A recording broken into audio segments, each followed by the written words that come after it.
अनेक मराठी सिनेमांनी प्रेक्षकांचं मनोरंजन आजवर केलंय. सिनेमाचं कथानक, त्यातले कलाकार ह्या कायमच महत्त्वाच्या बाबी असतात. आजवर मराठी सिनेसृष्टीत अनेक हॉरर सिनेमांनी प्रेक्षकांचं लक्ष वेधून घेतलं. अशाच हॉरर सिनेमांबद्दल आणि त्यांच्या कथानकाबद्दल आपण या व्हिडिओमध्ये जाणून घेणार आहोत. व्हिक्टोरिया एक रहस्य हा सिनेमा 2023 मध्ये प्रेक्षकांच्या भेटीला आला. अभिनेता पुष्कर जोग, सोनाली कुलकर्णी, आशय कुलकर्णी यांची या सिनेमात मुख्य भूमिका होती. एक हॉरर थ्रिलर सिनेमा म्हणून हा सिनेमा ओळखला जातो. अंकिता आणि सिद्धार्थ लंडनमध्ये सुट्टीवर असताना ते एका रहस्यमय हॉटेल व्हिक्टोरियामध्ये येतात. जेव्हा अंकिता हॉटेल मालकाच्या व्यवहारात हस्तक्षेप करते तेव्हा अनेक रहस्य उलगडू लागतात, असे या सिनेमाचं कथानक होतं.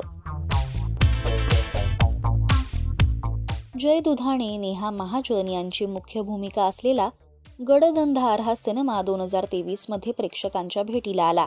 हा पहिला Marathi under water super natural thriller cinema म्हणून ओळखला जातो. 4 तरुण स्कूबा डायव्हिंग करत असताना खोल पाण्यात त्यांना एक आत्मा भेटतो आणि इथूनच पुढे सिनेमाचं कथानक सुरू होतं. वैदेही परशुरामी, ललित प्रभाकर, अमेय वाघ यांची मुख्य भूमिका असलेला झोंबिवली हा सिनेमा 2022 मध्ये प्रेक्षकांच्या भेटीला आला. हॉरर कॉमेडी ड्रामा असलेला हा सिनेमा आदित्य सरपोतदार यांनी दिग्दर्शित केलाय. शहरातल्या एका वस्तीत रोग पसरतो.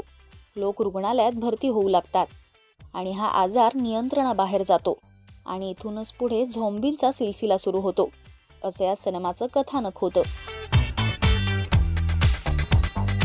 अभिनेत्री पूजा सावंतची मुख्य भूमिका असलेला लपाछपी हा सिनेमा 2016 मध्ये प्रेक्षकांच्या भेटीला आला. सस्पेन्स थ्रिलर अशा हॉरर सिनेमाने अनेकांचं लक्ष वेधलं. एक गरोदर स्त्री तिच्या नवऱ्यासोबत गावात राहायला जाते. तिथे शेतात खेळणारी मुलं तिला अचानक दिसू लागतात आणि ती मुलं गायब सुद्धा होतात आणि इथूनच पुढे सिनेमाचं कथानक सुरू होतं.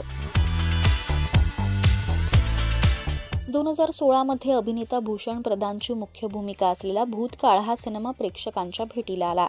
एक तरुण विद्यार्थी आपल्या मित्रांसोबत त्याच्या काकाच्या बंगल्यावर जाऊन पोहोचतो. ती जागा रिनोव्हेट करून तिथे हॉटेल तयार करत असताना अनेक भीतीदायक गोष्टींचा अनुभव त्यांना येतो, असे या सिनेमाचं कथानक होतं. अभिनेता सुबोध भावे आणि अभिनेत्री तृप्ती तोरणमल यांची मुख्य भूमिका असलेला सविता दामोदर परांजपे हा सिनेमा 2018 मध्ये प्रेक्षकांच्या भेटीला आला. शरद हा त्याची प्रेयसी सविताशी लग्न न करता तिची मैत्रीण कुसुम सोबत लग्न करतो. त्यांच्या लग्नाच्या आदल्या दिवशी सविता जीव देते आणि त्यानंतर तिचं भूत हे शरदची बायको कुसुमच्या अंगात येतं, असं या सिनेमाचं कथानक होतं. हे होते मराठी चित्रपटसृष्टीतील काही टॉप हॉरर चित्रपट.